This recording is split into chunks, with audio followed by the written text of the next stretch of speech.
Hello, we're live. Live from Panama City, Panama.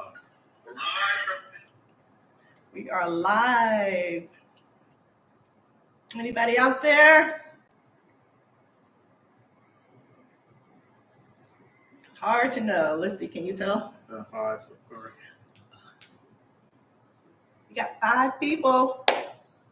I'm going to give it a little bit because they're, It shows up top of it. Yeah. you know, this is our first time, so we're going to need a lot of grace.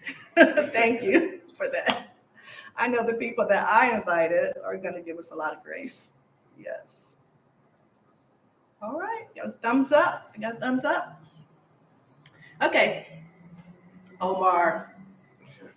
This is Omar's second time with us. The first time was so good. So let me just read a little bit about who he is and tell you a little bit about why he's so important to us. So Omar A. Ramsay, he is a seasoned entrepreneur with over 13 years of experience in business development and leadership. He started his career as an assistant front desk manager at a prestigious 5-star hotel in Jamaica, where he gained valuable skills that have laid the foundation for his entrepreneurial journey. He has since launched and led several successful ventures, including Don Clean, Server Fruit, Panama Car Wash, One Diversity, and his current endeavor is Sauber, Panama. So his innovative thinking and customer-centric approach has positioned him as a leader in the service-oriented real estate industry, which we can attest to. Known for his dedication to customer experience, yes, business management and leadership, Omar has become a mentor to many. He has been guiding others with his insight and vision. His commitment to empowering his team while delivering exceptional service to his clients has set his business apart, and we can attest to that. So Omar Ramsay, he continues to inspire and lead, shaping the future of service-driven enterprises with a focus on people and excellence. Yes. So Omar, since we saw you last, when we had that, our first, I'm sure many of you thank you for really supporting that first video we did with Omar when we talked about how we moved here. So tell me, did you get any responses from that? No, not really. None. Not really. Oh man, it's been great. I thought I would have some very slow days starting off the year, kind of picking up the pace a little bit, but we kind of dove in like head first with that one. I think maybe probably like 3-4 days after the interview went live, like everything just blew up. Like up to today, I had to hire, I think, 4 more people to actually help with the demand.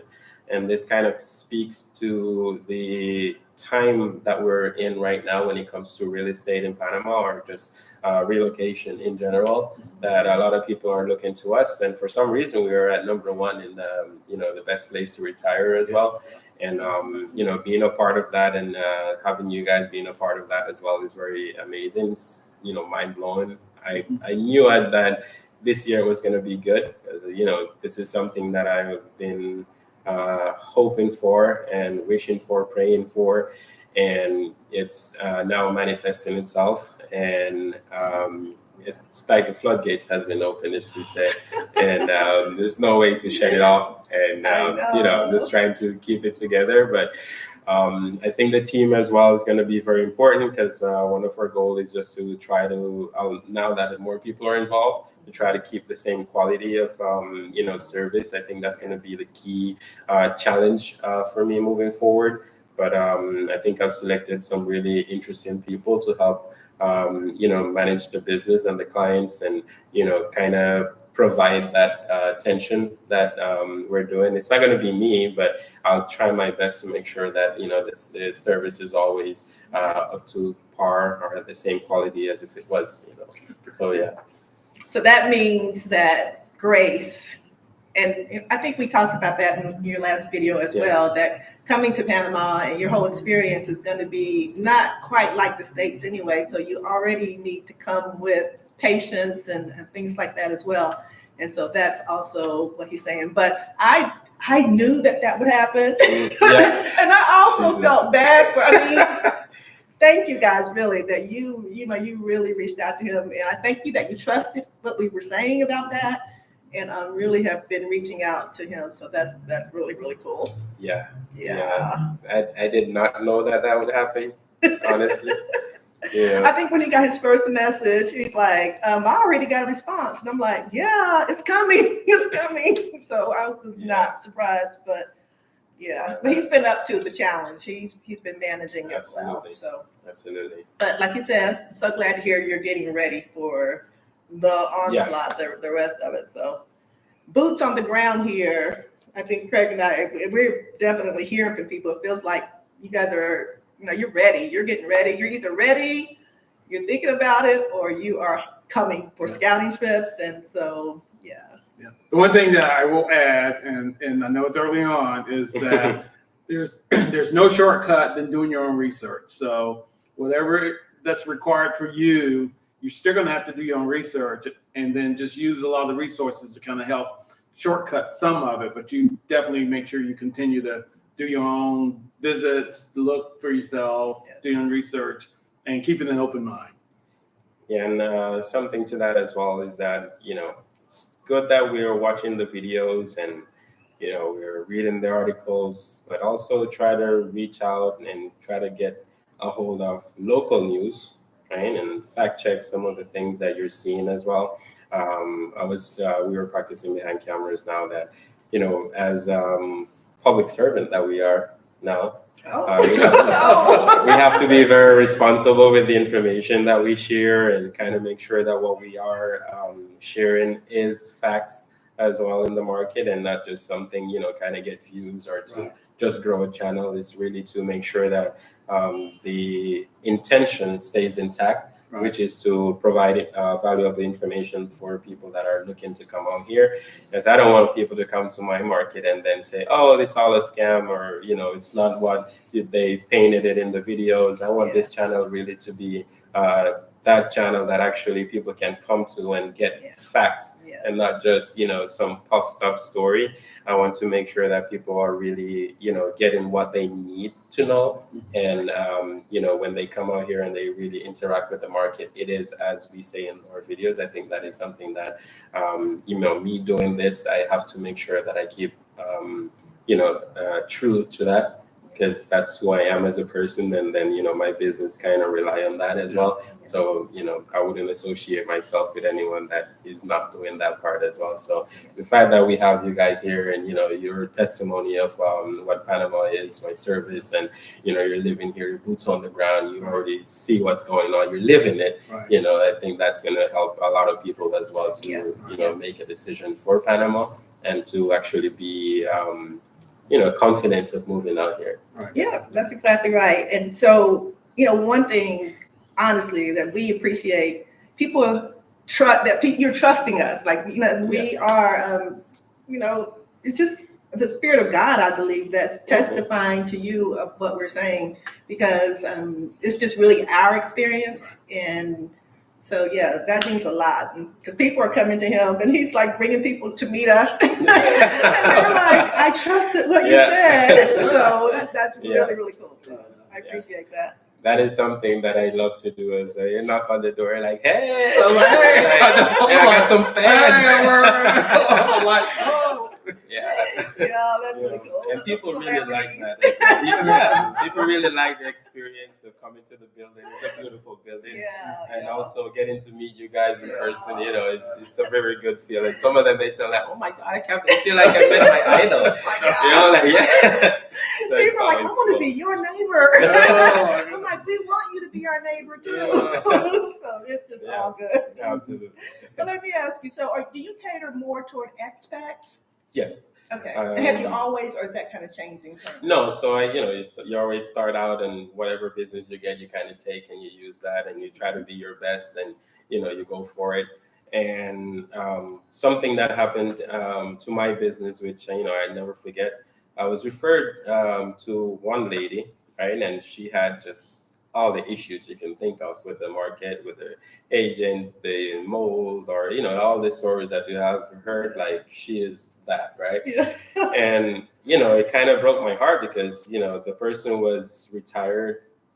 They came down here. They were on a fixed income. They're all here by themselves, and they were being taken advantage of in so many ways. And that kind of I didn't really take kind to that because this is the market I'm working in. Right. Right. And when people talk about something being bad, they kind of generalize. So I don't feel like I want to be a part of that pot, if you will. Yeah. So I'm trying Yes. to, put effort into kind of changing that narrative and making sure that people that look like us actually, are well taken care of. So I kind of shift my business to kind of accommodate this market. I don't work only with Black expats, Yeah. but I do work with people that I think need the help. And some people come out here and they do it on their own, and I'm all for that.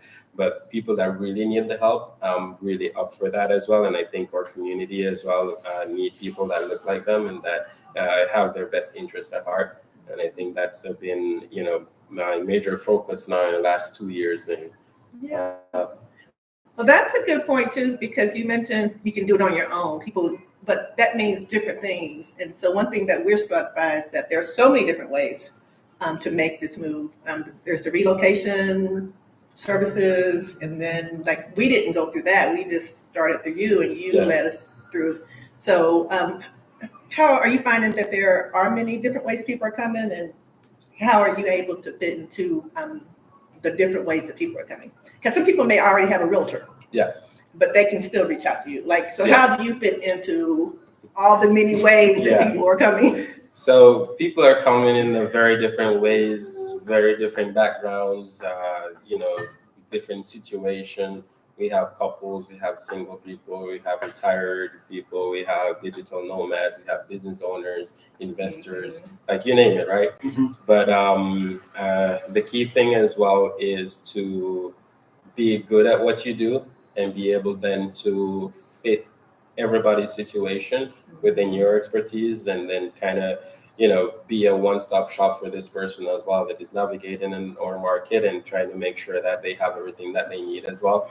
I think knowing the different areas helps me then to know what people are looking for, being able to go to some of these $1 million properties, even when sometimes I go and I tell the brokers or the owners that, I have a customer, but they're very picky and I have to see the property myself. And, and if the property is not up to my standards, then, I really can't, tell you about my customer. I have to move on. And they're like, oh, okay. So when I go there, I get like, the carpet thrown out, and then I'm just walking around and just looking at it like, oh, interesting, very interesting. But that's very true too, though. Yeah, but it's just to kind of get a feel of these different areas and these different things that are available in the market, so I can personally vouch for the property or the area or get first-hand experience of what that looks like. I have some clients right now. They asked me for high toilet seats, like 6 foot, 7 foot something. I'm like, well, that's a weird ask, right? Right. But I love when people do that, right? Because then I can now shorten my talents and my skills and my reach, right? My understanding as well for what the U.S. market might look like. So I'm like, okay, well, I think that is, not reachable out here or attainable, but we actually do have some that are not standard. Oh, wow. And I had no idea that exists. Yeah. So that is how I kind of cater to these different markets. Like when I have these challenges, I then, it's my moment or my opportunity to sharpen my skills and gain more experience and be able to help more people that are coming out here with this situation as well. So that has been part of my my learning experience as well, and kind of being able to meet everybody where they're at as well, and then kind of create this vast knowledge. And now that I have a team, another challenge is to get that knowledge out of my head and on paper, so they can kind of take that and provide the same service as well. So I think that's going to be a challenge. We'll see how that goes out though. You're becoming an enterprise. That's what that is. Absolutely. Well, thanks to you guys, I guess. So tell me, what is the current market like at this point for expats, current real estate market? Because I know it just depends on what the market is as well for people coming. Well, I think this has been a buyer's renters market for the longest. And normally the high season for us kind of plateaus around this time. Kids go back to school, and everybody goes back home, and they work. Snowbirds go back home. Snowbirds go back home. I didn't want to say that. I don't know if that would offend anyone. No, it's a norm. If it's a thing, Americans okay. know. Yeah. North weather, they I know have to be snowbirds. careful, It's nothing negative with it. Yeah. So then, they go back home, and then the market kind of melts down. But then, it's been steady for the longest. And a lot of people have been contacting me, and by no means I'm the best person in Panama. I don't think so. I think I'm good to some extent. Yeah. He's being modest. Maybe And not the it doesn't even matter if you're the best or not. Right. It's just who And then God chooses. yeah, and a lot of people, like, I have a very interesting list right now, like a long list. I'm not trying to toot my own horn or anything, but the list is kind of piling up, like a couple clients a day now. And seeing that, for me, like, imagine what it is for the bigger guys, right? And you see all the relocation tours being booked out. Like, there's something interesting going on in Panama in this moment, in this particular market. And a lot of people are looking at it. And a lot of people are saying, well, wow, I have some people now that are investors. I think I talked about them in the previous video. They are making moves now in Panama. And we saw the same thing with a company that just bought some real estate out here as well, because that's part of real estate. And everybody now is looking to Panama as a place to invest, place to move. We've always been that, but now it's getting more interesting for people as well to kind of say, hey, it's a no-brainer to fly down to Panama and buy a property, or just rent a property, or get your visas out here and enjoy all the benefits, or tax benefits, or benefits for business that Panama offers as well. And I think that is something that is making the market even more interesting versus other different places. And I see Panama staying at #1 for real estate, or for a retirement country, or best retirement country in the world for a couple of years to come. Yeah. So, okay, so let's shift gears and let's start like really getting into like the like getting granular about people who are really thinking about moving here. Yeah. So let's talk about the best areas in Panama for expats to consider, and how do they differ? Like, what should people be thinking about when they are talking? Because there are a lot of different areas. Panama City even is divided into many different areas, and they all offer different types of lifestyles. Correct. And costs. Correct. So, maybe start in Panama City. So Panama City, this is mainly where I work on a day-to-day basis. We have two main areas in the city that we would recommend, which are safe, walkable, affordable, very nice, mainly ocean view, these areas, and very nice apartments as well. This would be Bay Vista and San Francisco. So within Bay Vista, we would have the Bay Vista area, which is this we're in now. Then we have the Avenida Balboa, we have El Barrio, we have Marbella, El Cangrejo, El Carmen, some parts, I think, of Paitilla. And then you have Punta Pacifica, you have the San Francisco area itself, Coco del Mar, Carrasquilla as well, right? And you might have some other areas around there, but these are mainly the go-tos, if you will, in Panama City. Apart from that, people love to go over to Toucan Country Club. This is over in Panama Pacifico. And then there's another area over there called River Valley. A lot of people love that area, that community as well. For people that want a house, but they want to be close to the city, then they'll be looking at Brisas del Gulf or Versailles as well, which is closer to the corridor, going back to the airport. I think those would be like the main areas. Some people like Costa del Este, but it's a little bit more upscale, and the traffic is just a little crazy at some time, but it's still a very beautiful place and a very great place to live in as well. Outside of the city, a lot of people look to Chorrera, specifically Costa Verde. I think it's one of the top neighborhoods. Even people that live in Coronado and San Carlos or Nueva Gorgona, they'll have to come to Costa Verde to stock up on goods because some of those places that are there in Costa Verde are not available down there. Like a Price Mart, for instance, right? I'm not trying to, do publicity or anything, but a lot of people have to come to Costa Verde for that. So Costa Verde now, this value is kind of going up as well. So properties in Costa Verde went from 600, 700, 800 now to 1,200 and 1,500, right? A month. Because of the importance of the area as well, also to Coronado. So then you have Coronado, you have San Carlos and Nueva Gorgona that people are looking towards as well if you want to, live on the beach in the water where you can actually bathe or whatever. And then for investments, a lot of people are looking to Colón or Maria Chiquita to be specific. Very, very interesting place to be. Actually, I would encourage everybody to kind of read up on that area and see all the good things that are happening down there, and probably get on the bus, very early. Pick your seat. Okay. Note to self. Yeah, we haven't done that yet, but we take the local bus, but not the bus. Everybody says it's really nice, though. Everybody really speaks highly of that bus. No, absolutely. So, that area or those areas would be kind of the best areas. There are some hidden gems like out in Rio Hato and out in Camutal, if you're into surfing or stuff. Panama has an area for everybody. If you can't deal with the tropical weather, you might want to go down to Boquete as well, which is very cool climate, if you will. A lot of people talk about that. Yeah. It's in the mountains. So, and it's also an emerging community as well. So, Panama in general is an emerging community. But I think, depending on where you are in life and what you like to enjoy, there is an area in Panama for you. Whether you like to sit on the beach or whether you like to see the ocean from your apartment, we can see the ocean very clear now here. Not bragging. If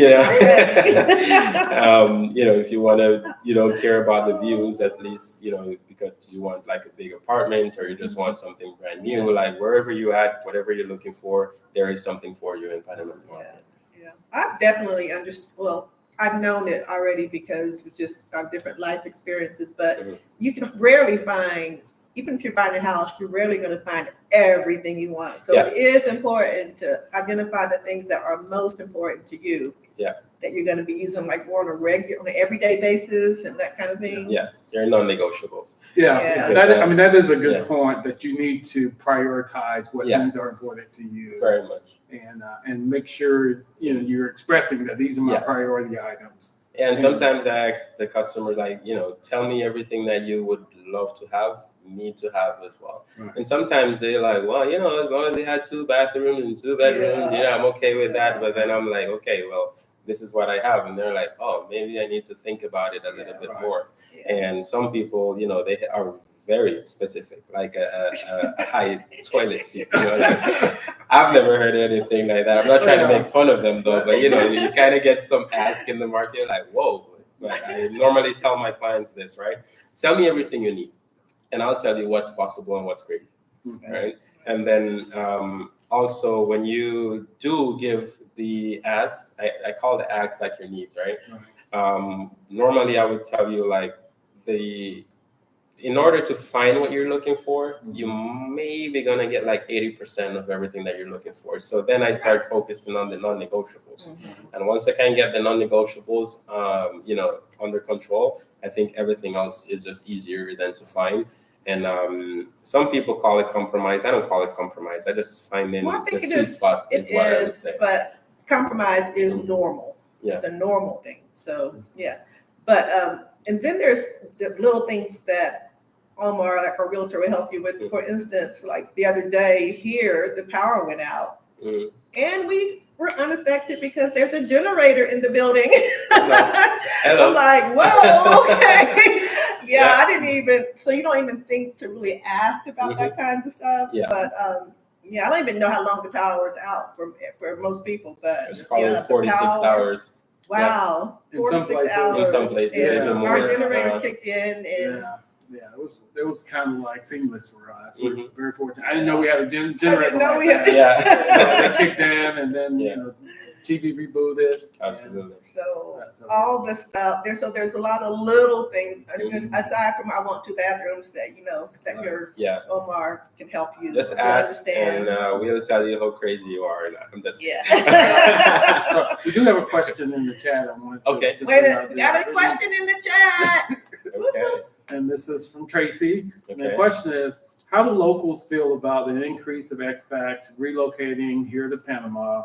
And is it mostly positive or has it been negative like in some other countries we've heard about? So I'll give you 2 answers to that, Tracy. And the following is, people see it as an opportunity.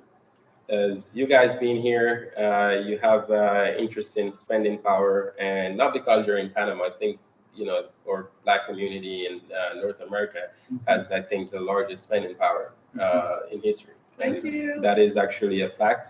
You can go read this up. Recognize. And I think coming out here and being retired, you have some, I want to say probably, Disposable income. not really the disposable income, but you have some things you want to enjoy. I would say Oh, yeah. some things you probably didn't do back when you were working because you had bills to pay and all that. Yeah. And now people are being benefited from that because now people can actually come to your house and do your hair and your nails and all this, and you're creating a job for someone that is having a hard time finding a job, and then you recommend this person again, and then now they have a whole business that they're making doctors money from just doing nails to expats specifically. Yeah. And That's I think very that true. yeah, and I That's think very that true. a lot of people love the fact that you're here. I think that it's beneficial for the country. I think the country is benefiting a lot from you guys. We do have some people that we hope they go back soon, or the locals hope they go back soon. I'm not gonna lie, but we are not expressing that as well. We think we're a timid culture and we're afraid of confrontations. And people will, text stuff, right? But they're not gonna come up to your face, say, "Oh, go back to your country." We're not gonna do that. Even when our commander-in-chief, all right, came out on the 21st of December and called out Panama and wanted to take back the sovereignty of our canal, a lot of people, they didn't really attack anyone. They expressed their, their frustration about that and grief and anger, because it wasn't a very interesting time in history. Because Panama being the only country the U.S. invaded, that would be perfect cause for retaliation. And we didn't see any of that in the market as well, and we never see that. We do have some, people can look this up. I'm not just going to sit here and talk flowers about Panama.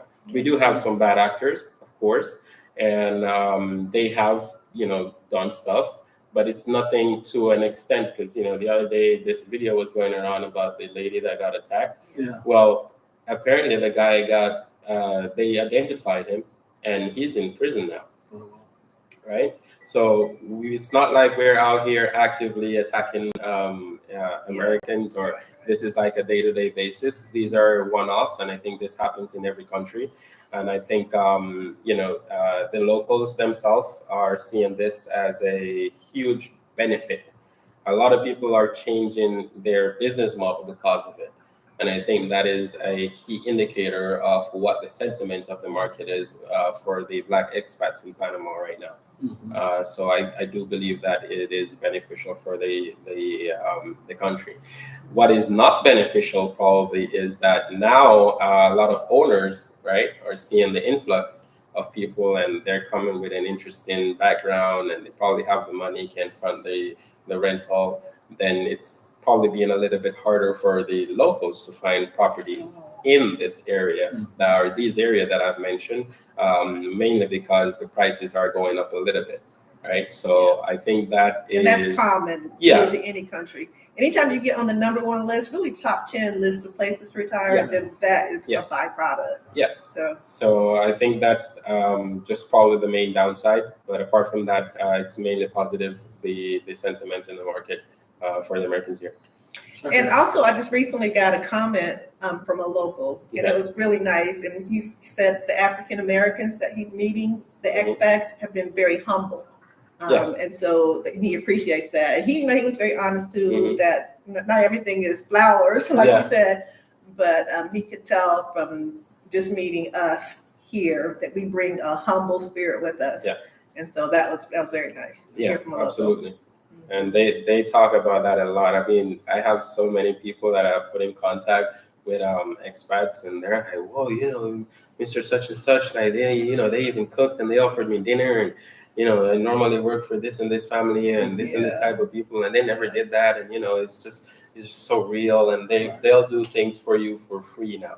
Right, because they're very grateful. It's a peaceful spirit, as you say, and we really love that because you guys actually value service. Yeah. Out here, like we don't care, but we complain. Like we're not giving compliments. We complain about your service, but you guys being there and you're tipping. Like this is a big thing. Like someone got a $5 tip the other day and shed a tear. I know. Yeah. It is amazing It's that, like that the people here, $1, to give them they don't, they're happy. They complain. They do not complain. They don't give you weird looks. They are happy with whatever you give them. They're so happy and so grateful. And that's the least that we can do. That's the least that we're doing Absolutely. here. So I think a lot of people are just, really, really happy that you guys are here. I just think that, absolutely. Few more comments have come in, questions have come in. One from Deborah, and she's asking about whether the cost of your services and finding an apartment, and then she's also, do you help with finding a visa or attorneys that you recommend? And I think we can kind of speak to some of that. Deborah, is that he does. He helps point you with No, go ahead. But part of the thing is sharing our experience, and our experience is, we had questions. We reached out to Omar, and he helped us find the resources that we need in a lot of different areas. Absolutely, and then I would definitely recommend CLP, Abogados y Asociados. This is with Marco Jimenez. He might be in the chat as well. Marco is just one of the best persons I can recommend ever, and his law firm as well. They are a testament to that. The Butlers are the testament to that as well. And a lot of other clients have been recommending, and they have so much time and experience in the market. Like that's what you want to look for when you're talking to an attorney. It's not just the cheapest guy. You want to talk to the guy that has the experience. You want to talk to the guy that has the contacts and can actually advise on how to go about your specific situation. Because don't get me wrong, a lot of people, they come out here with a different situation. Marco just learned that retirees from the government actually have a book, like it's a huge book of paperwork that they need to go through, right, to verify their information and to get everything just to the T. So now he was like, whoa, I didn't realize this, and we didn't even calculate this in the quote, but it's all good. We're gonna assume it. We're learning, and I'm trying to convey the same feeling to them as well, and they're very happy for the business, obviously, and they're learning, they're understanding a little bit more the culture of you guys and how to best to serve you. And not just to say this in front of you guys, but he actually told me, like, when I worked with the Danellis, like they were so organized. They had all the paperwork, that everything was in time. Nothing was, expired. Because sometimes, let's say the FBI report, like some people are getting this from the time they start investigating Panama. So by the time they get out here within a year or 6 months, like it's already expired. Yeah. So they can't use it again. So then they have to go back, and then they have to get that. So the process gets delayed a lot because of that, right? Because I think it takes 3 months in order to get that. No, it took us a few weeks. A few weeks. Yeah, probably within 2 weeks to get the official one. Yeah, you get the electronic one probably within 48 hours, and then the official one probably within 2 weeks. Okay. But maybe it could have been the timing when we did ours or whatever. Oh, okay. So it could be that. You got to share your timing then, so everybody can enjoy that. But I think if it's for you, you know how it works. And I think working with Marco and Celia would be like the best option for anybody personally just coming into Panama. Not because I work with them, but because I see their experience in the market. I see, when they are talking to the customers. They know exactly what to ask for based on the state, based on, the situation of the person, and they're learning other situations as well to be able to advise better. And I tell everybody, like, contact Marco and feel free to consult. Like, ask him all your questions that you have. He will be happy to answer all your questions. So we'll put his info in the description, website, in the description. So when you go to this, because this is gonna actually post as well, so his information will be in there. Yeah. Absolutely. So that you can along reach out. with Omar is already in there. Absolutely. And then it was mainly about legal advice, right? The question? Just it did ask about legal advice. It did. So, yeah. But I there's a couple more follow-up questions. One from Frederica. Okay, before we get to that one, though, I just want to say, when you have let's say something wrong with your teeth, right? You go to the dentist, right? Yes. You have something wrong with the heart, you go to Cardiologist. Perfect. You have something wrong with your knee, you go to right. Orthopedic. Yeah. So what I'm trying to get to is, like, don't take the advice that you're looking for from someone that is just sharing an opinion or an experience on YouTube. Like, I can't stress this enough. Like, go to the proper channel and ask the people who are actually working in this channel. Like, the people that their business, their day-to-day business is whatever you're looking for. A doctor for all your medical needs. You want to go to an accountant for all your financial needs. Like, talk to the people that are experts in their field. Don't just view a YouTube video, and then when you sit down with the expert, then you're gonna tell them everything that someone experienced in a YouTube video. That's their own situation. Your situation is probably different. So just consult based on your situation, not what you saw in a video. Like, get the idea of what's going on. So when you hear that from, then this is what that person went through. But don't try to force that onto your situation because it's not always the same. And I just really need to say this. There's a lot of people there. Oh, well, I watched a video and so-and-so said, I'm like, look, I'm the realtor here. Like, my business is to know this. You know what I'm saying? Right. So it's not like I'm, the only authority on this or anything. And those people are just always wrong. What I'm just trying to say is, you try to consult with experts based on your needs as well. Okay. So that was kind of part of the question because it was like Texas homeschool mom was asking, can you assist with finding like healthcare providers like dentists, doctors, things like that? And then I'm saying that yes, you can, but then there are other groups that specialize into those types of services that you can also reach out to for resources, but you can point them to those groups as well, I'm sure. Absolutely. And I think, I don't know if you want me to say this, but Dr. Duncan is like the black expat doctor, really. And we just met Dr. His office is right there. We're going to be his new patient, but he doesn't know that yet. Hopefully you'll see this video. Hopefully you will. The other day I came out here and I was with the three sisters, Michelle and her sisters, and their dad is a retired lieutenant colonel in the military or army, I think.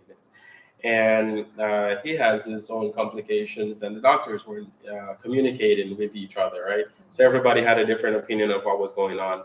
So we went over to Dr. Duncan, and we kind of sat with them, had a conversation. We spoke to the dad, and Dr. Duncan was able to listen to the situation and, then weigh in on how Panama could actually help and how he could help in that service as well, where he told them, well, I'm going to consult with my peers, and we're going to figure out where to send you. And then the information or the communication will be funneled up to me, and then I'll be the person talking to you. So in theory, this is how it's supposed to go when you have a head physician, right? But it seems like it's not the same in, I think they're in Texas. So then their whole thing, like Michelle even teared up because she was like, wow, like this is just surreal. But I think helping finding these type of practitioners and these people in the market and being able to have them as a resource for when my customers needs them, I think it speaks to part of the one-stop shop that I kind of help facilitate for my customers, but also about the importance of having these contacts in the market and knowing who to send you to and who to recommend, because we know for sure who not to recommend, right? But and that's equally important. yeah, just as important. So Dr. Duncan would be the person that I would recommend to this whosoever is asking. So you can reach out to them. He's a medical practitioner. I think he's a MD. So he will have resources within the field of whatever, or the scope of whatever you need, and he will know the extent, because then the guy, I think he's on the VA, and Dr. Duncan knew exactly which hospitals here in Panama attend VA as well, and you can go to, and he knows the prices and everything that you may need. So I think it's just a very interesting person to have on your corner as well. Okay. So I'm gonna be checking up the doctor. I don't know what I got, but he's my doctor anyway. Yeah. I'm gonna jump ahead. There's another question about, can you expound on the accessibility and the affordability of healthcare coverage to expats here? And that's from Derek. Derek's kind of asking that question. Derek, well, hi, Derek. Okay, so healthcare in Panama is very inexpensive, I've heard. I don't know, I don't live here. But it's very inexpensive, both to the locals and expat, actually. We do have places here where you can, you can walk in. And it's very, cheap to get checked up for whatever you need. And I think it's very affordable. Also, because it's a medical question, I would definitely direct them to Dr. Duncan. Yeah. But anyway, I think whatever you're looking for, because I have contacts that have hosted A-list celebrities from the U.S. that a lot of people don't even know come out here to get stem cell shots, and we're just like a third world country, right? But then people are leaving a first world country, coming out here to get stem cell. Like, it's very surreal, but it's very affordable to get it here. It's very affordable to get a lot of treatment, to get surgeries, to get all the medication that you're looking for. So I think it's a very interesting market also in that aspect. But however, to the point I was making earlier, I would definitely point you to the expert in the field so they can let you know exactly what that is, because then Dr. Duncan knows all about Blue Shield, Blue Cross, and Medicare, Medicaid, and all these different people, and what their cost is versus what our cost is on the market. And he'll be more than happy to kind of, interject as well and kind of explain how exactly that works. Right. But also, let me just say, remember, like we were talking about doing your research, because we saw when we did our research that Panama has a tier 1 healthcare system. And so if you know our story, we have visited many countries kind of looking for where we would land. And so like Portugal has a tier 1 and the United States has a tier 1. Mm-hmm. So that tells you up front that, you're going to be able to trust the medical care here. And that was very important. I was going to say that, but that's very important for us as we were looking, we're healthy and we want to stay healthy, but we were looking, if something happened, God forbid something happened, can we get the quality care that we need? And we were assured that we could get it here just on our research. So lucky, because Dr. Duncan's office is 1 street away. So you can crawl over. Let me just throw this. Federica, she's asked this question. Is it possible to find a 1-bedroom, 1-bathroom apartment for rent in the area close to Babel? Absolutely. Yeah. Absolutely. And very inexpensive. So based on your budget, we can actually we can actually find what you're looking for based on your budget. We can get some nice ones, or just some on what we call the second line of Avenida Balboa, which would be Allure, where we are right now. Very beautiful building. We have a straight shot to the ocean. So you can definitely get a 1-bedroom, 1-bath, or even 2-bedroom, 2-bath, whatever you're looking for on Avenida Balboa. Yes, absolutely. And shout out to Joy. Hey, Joy. Joy is another client that came from my daughter is Joy. I'm like, how do you know Joy? Well, be your daughter. I don't know. Like, Joy knows you, but I know Joy. So, Just Faith just kind of asked about the weather here. Mm-hmm. I guess they're going to be visiting in 2 days and wondering what's the weather here. It's beautiful every fairly day. sunny. It's the best time for weather. Yeah. It's so nice here. Yeah, you'll see in a couple days. Yeah, so we're just coming out of our summer, so it's very sunny and you know, pleasant. I think humid as always. Well, it's always Yeah. going to be humid. Yeah. So But little sometimes overcast, which is perfect when it's so humid too. So perfect weather, really. I will say this though, you're gonna get 1 good hour of rain, and that is a Netflix and chill time for you. So Yeah. Well, not Yeah. so far. I mean, I'm sure rainy season will start. Like Yeah, it hasn't been May. too bad. so Yeah. It far. has not been We've bad here. at all. So. yeah, that's what I'm saying. You're gonna get 1 good hour out of the 24. You're gonna get 1 good hour of rain. Yeah, Okay. Okay. absolutely. That's it. Let's see. Any more questions? Yeah, let me go back to my questions then. Okay. So how do you help clients negotiate the best deal when buying or renting? Oh, absolutely. So, how do I help clients negotiate deals? Well, everything in Panama is negotiable. It's negotiable. Yeah, And so you that gotta listen start up from because it's every plan to negotiate Mm-hmm.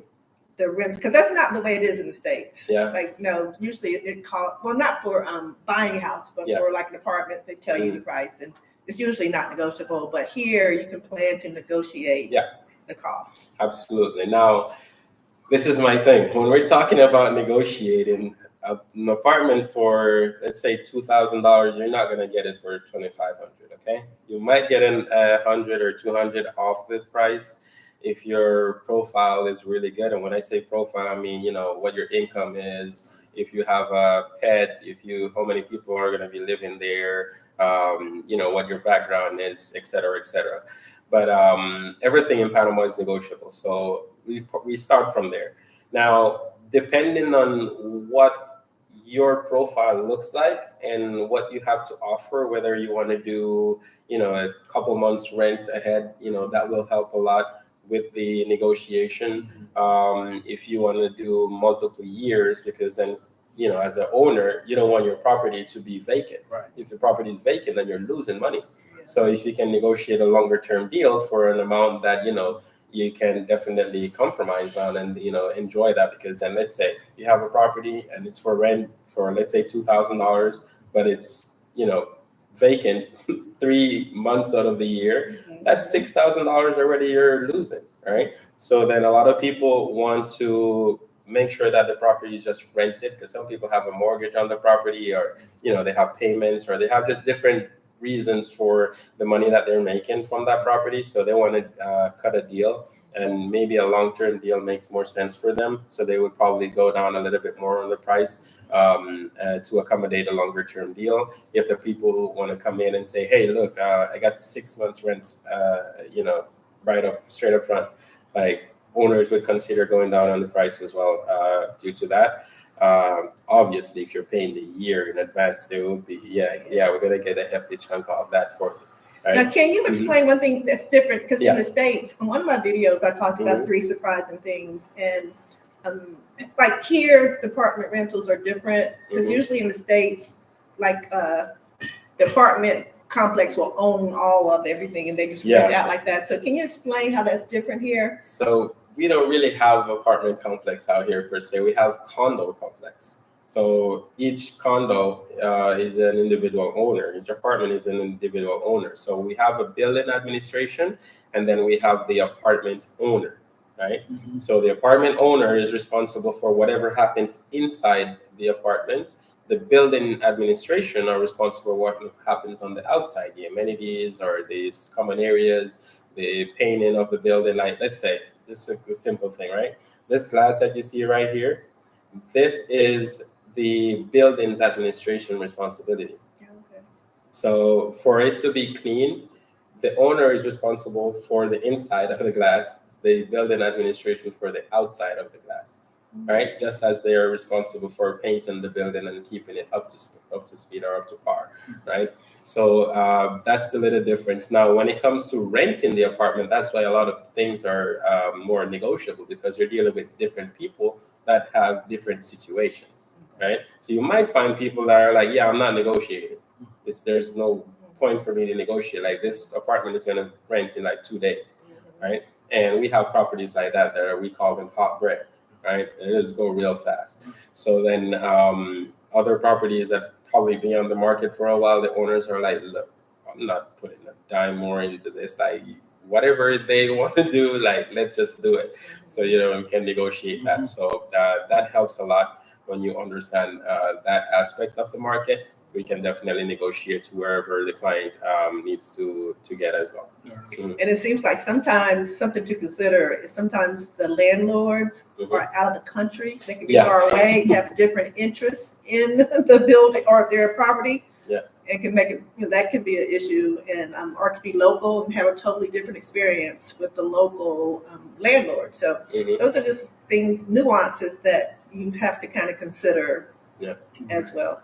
Federico has a different question about landlords and security deposit. What's kind of the standard for a lease? What do most landlords want is as a security deposit? So every landlord, I guess, maybe in Panama, but wherever, I would just say, you want reputable people in your property. Now, I've heard good sentiment from a lot of landlords when I tell them, oh, well, the client is an American and they're retired. They're like, ooh, tell me more, right? Because they know that the income is secure, right? So if something needs to happen to the U.S. government for these people not to receive their money. So they're good for money, at least. Now we just want to make sure that they probably don't have a pet, or, if they do have a pet, it's trained, so they're not going to damage our furniture if the property is furnished. But for the most part, first month and deposit is what they'll be looking for.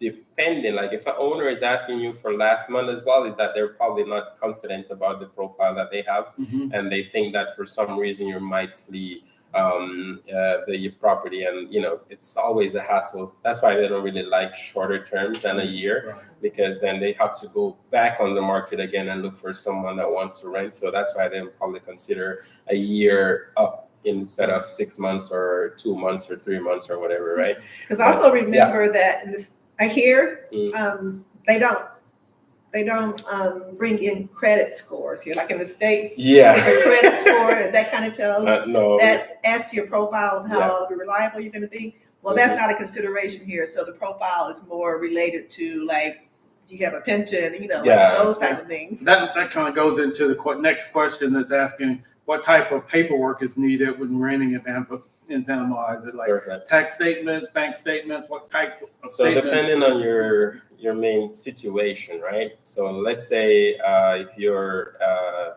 pensionee or you're retired.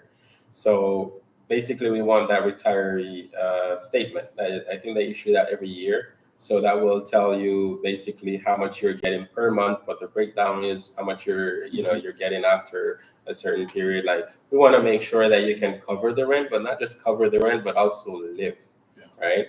And that would be like number one. Number two, obviously your passport, and if you have your local document, they would ask for that as well. And that's mainly it. If you're retired, if you're a business owner, then obviously you want to see some business paperwork as well, like the registry of the business, some bank accounts to kind of verify that you are making money, or some statements, some bank letters as well, just to kind of confirm that you're good for it, because you don't want to rent a place to someone, then it's just a hassle to get them out of the property. So they would probably be a little bit more picky with a business owner rather than a person that is retired or on a pension.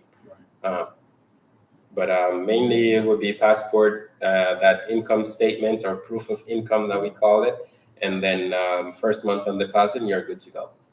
Yeah. All right. Another question just came in. When things break in an apartment, is it difficult to get things fixed? We just call Omar. I'm just kidding. If you rent from him. Yeah. Yes. So is it difficult or is it not difficult? That's going to be mainly based on your individual owner. Because again, you're not dealing with an HOA regarding stuff that breaks. You're dealing with the individual owner of the condo you're in, right? Yeah. So, and that's really why I made that comment earlier. That it is important to understand, because that's not a state's thing. We don't have to worry about that in the state. So understanding who your landlord is really important. Absolutely. It'll help with that. Yeah, but mainly it would be depending on the situation, right? So let's say you're going out to the balcony and you open the door, but then the handle just comes off in your hands.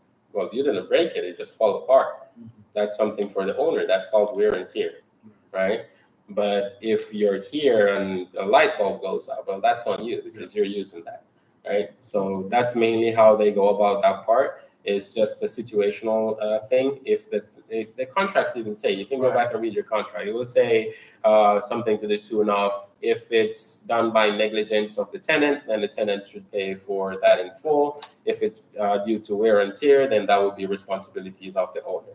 So you have a whole clause that is dedicated to that in your contract as well, which is also translated to you in English. And that's just something I do. That's something every realtor does? No. Okay. That's not part of our job, but I do it because tell them about the that. history. So what happens is that a lot of people were coming to me, as I was saying in the beginning, and they had all types of horror stories. I don't know if you guys met Latoya Harding, a colleague girl. Well, she signed a lease, and the lease wasn't translated in English, so she had no idea what she was signing. And then a lot of things that she didn't even say, like, I didn't even know this is like, if I knew this, I wouldn't even sign this lease. A lot of people, that's their situation. So what I do as a courtesy, I translate the lease, but I also have the owners sign it, right? As a formality, given faith that whatever is in the Spanish contract is the same thing in the English contract, right? So that will give you an understanding. And this is translated, but also interpreted. Interpreted because there are some words or some meanings that we have to keep the essence of it, and we have to find something in English that keeps or conveys the same meaning of the word or the statement that the owners have. So I have people that I work with as well that can do this for me, and sometimes I do this myself because I know how it needs to be worded. But I kind of do that for my clients as well, just to make sure that you guys are protected, at least on your end. Now, obviously, the English version, you can't use that to quote it in the court of law because the legal language of Panama is Spanish. So everything would be quoted in Spanish, right? So if you get a different understanding for the wording in English, well, that's on you. But we're trying to translate it so you get the essence of what the Spanish one is saying. Now, if you have any questions or concern about a specific part of it, which for the most part you won't, because the contracts here are very straightforward. And one contract looks just like the other, and I've seen that it looks like a copy paste, and you just kind of fill in the blank with this particularities of your specific property, if you will, right? And then the person's name and the date and how much you're charging for the property. But that's mainly what we've seen in the market. I also help my clients where, if I see them send me the contract, like I'm not going to translate and send it to you and you figure it out. I'm vetting the contract before it gets to you. So I'm making sure that debugging the contract. When I send the contract to you, it has to be something very particular that you would say, hey, I want this to be revised, right? But I think when I send the contract to you guys, it's very straightforward as well. So, I always try to make sure that the contract is as straightforward as possible, it's clear as possible, it's clean as possible, and that you are not on the hook for, a lawsuit or whatever. And that's another thing I want to kind of, convey here. Public service announcement. We do not sue people for breaking lease out here in Panama. Okay, we did not sue you. The worst thing that's going to happen to you, we're going to keep your security deposit. That's it, right? We squash it right there. Your credit score is not going to be damaged. We're not going to put you out there in a list, say, hey, don't rent to this person. Like, that just doesn't happen, right? If it happens, it's probably just one building where everybody is more organized than anyone in Panama anyway.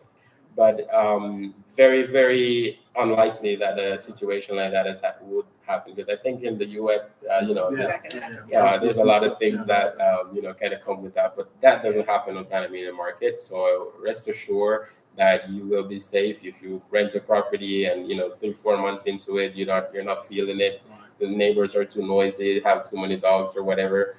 You can opt out of the contract as well. If it's something that the owner is not fixing or the property is not rentable, the contract actually says that the part of the responsibilities of the owner is to provide a safe space for the tenants, right? So if you are renting your property from an owner and the property is not a safe space, and mold, listen to me, people, mold is included in this.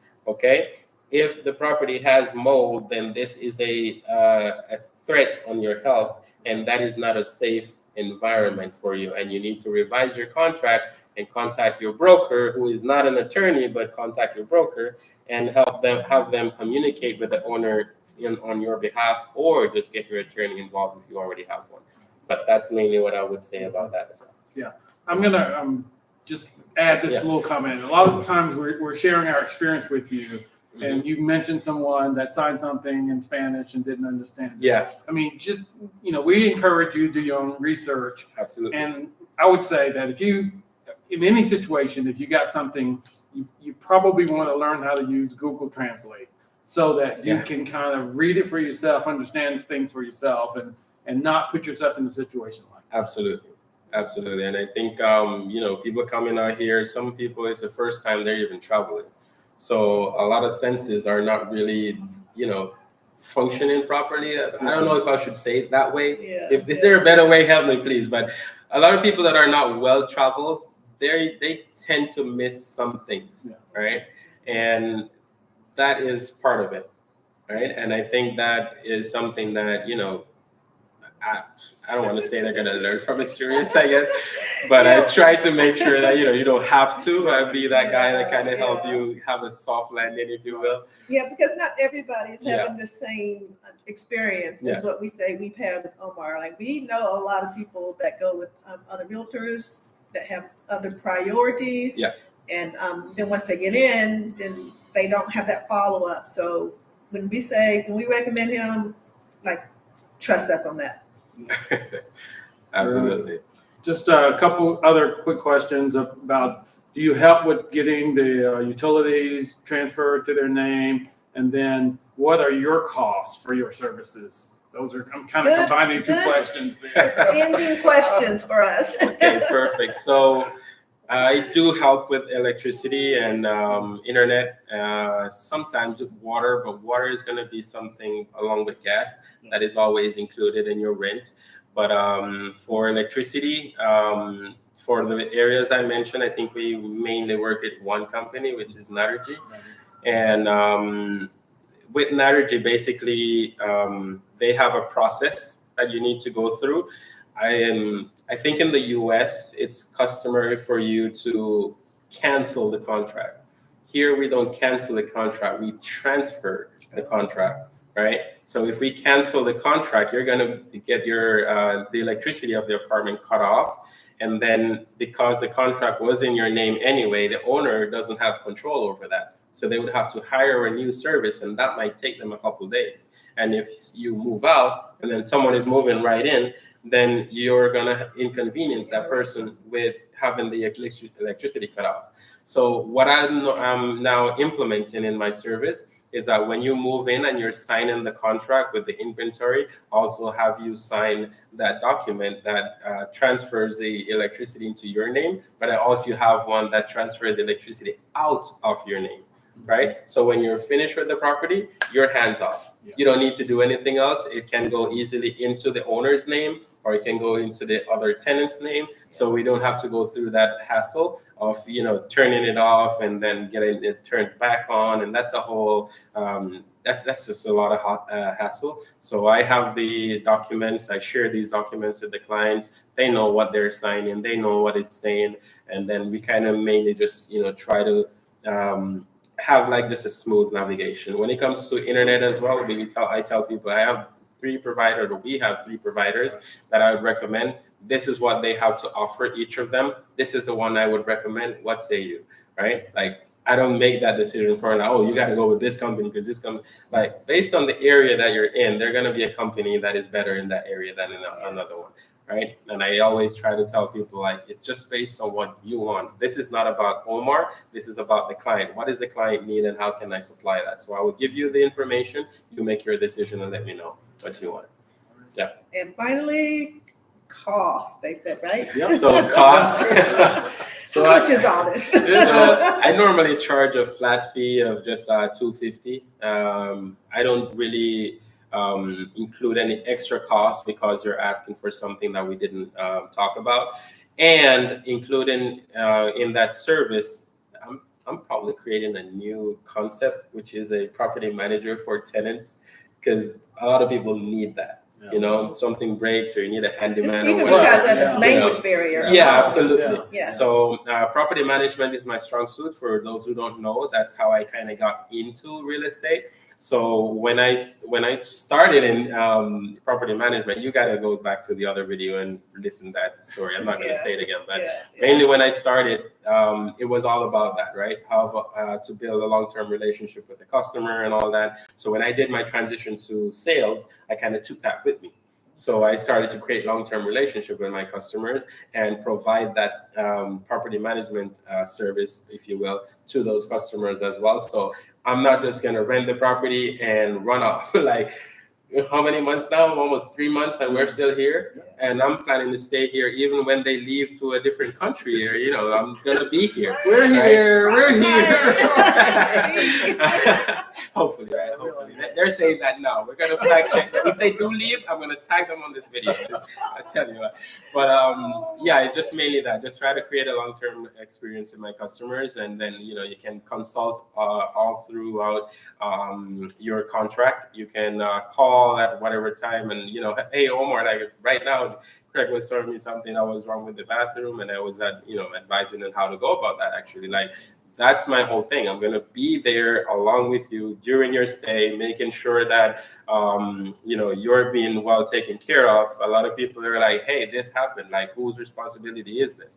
Well, that's on you, because based on the contract, this is what it says. So I can absolutely take care of you, not to make a mistake and create a bad experience with your landlord, but also to make sure that you're well taken care of and that you're doing whatever is on your shoulder, and the owner takes care of their part as well. I've spoken to so many owners, and I've stood up for so many of my clients, and some people that didn't even rent with me, but they use my my moving service.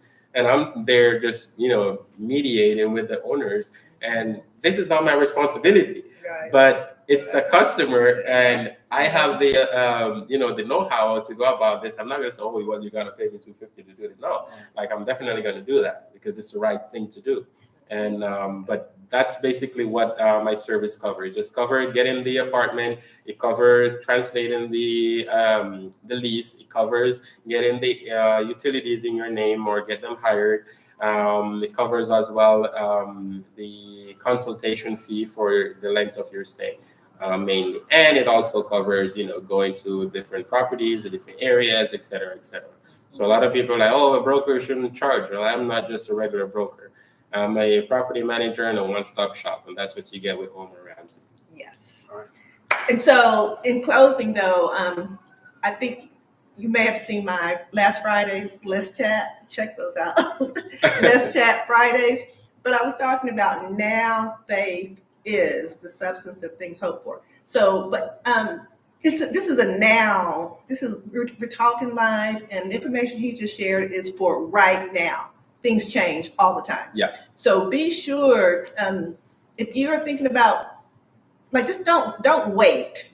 I know sometimes the circumstances you're waiting for something to happen, but make sure that you are moving efficiently and you're moving as the Holy Spirit would have you to move, because what's available today may not be available tomorrow. Absolutely. So it's a right now, where this is a rhema information that we're sharing to you right now. So I hope that you really receive that. And so thank you so much for watching, and thank you for all your subscriptions. Thank you for your watch hours. That we're so thankful. We're so thankful. So anything from you? No, just enjoy talking with you as always, Omar. Yeah, And thank you for the questions. We definitely Thank hope you for that we're tuning in. sharing the information for You guys know I was so nervous. we didn't get to all the questions, so you can definitely just reach out to us. Yeah, we'll do it again. Oh, for sure. We'll bring them back. We'll bring them back. Just give me time though, because I know, and that's why I said that this is right now, because he already got so busy from last video. Yeah. So this is only gonna make him even more busy. So yeah. So one question I'm seeing there in the chat, I think Deborah is asking if I did say 250. Yes, Deborah, it's 250. I know you're like, what? Yeah, I think Lisa and Craig as well. You guys can probably get to the chat afterwards, and we can probably respond to some of the questions. I'll also look at the video, and if there's any question directed to me, I can probably provide an answer. Or you can just reach out as well to myself, whether through my website or through the email, or you can call. And all that's in the description. All that would be in the description as well, and feel free to reach out. But this has been a pleasure for me as well. I've been wanting to do this for the longest. I think, as I said at the beginning, I'm not sure if everyone was here to listen to this. You might want to go over this video again a couple times. But the sheer fact that I have a space to share facts about the market and how things are, and not how we think they are, I think that is, something that I'm always going to be interested in. I think somebody's also asking if I have a YouTube channel. Thanks to these two, I'm too busy for a YouTube channel, but anytime I can do something like this and collaborate with my clients and friends, family that they are now, I think that's always going to be something in my interest. It's so funny though, because I do wonder what you think about. Like, I'm like, oh, I have a little channel. I want to do a YouTube video. I want to interview you. My wife wants me to have one so bad, but it takes a little bit of time. It does. And I'd rather use the time to serve you guys. Yeah, we're happy to help you with this.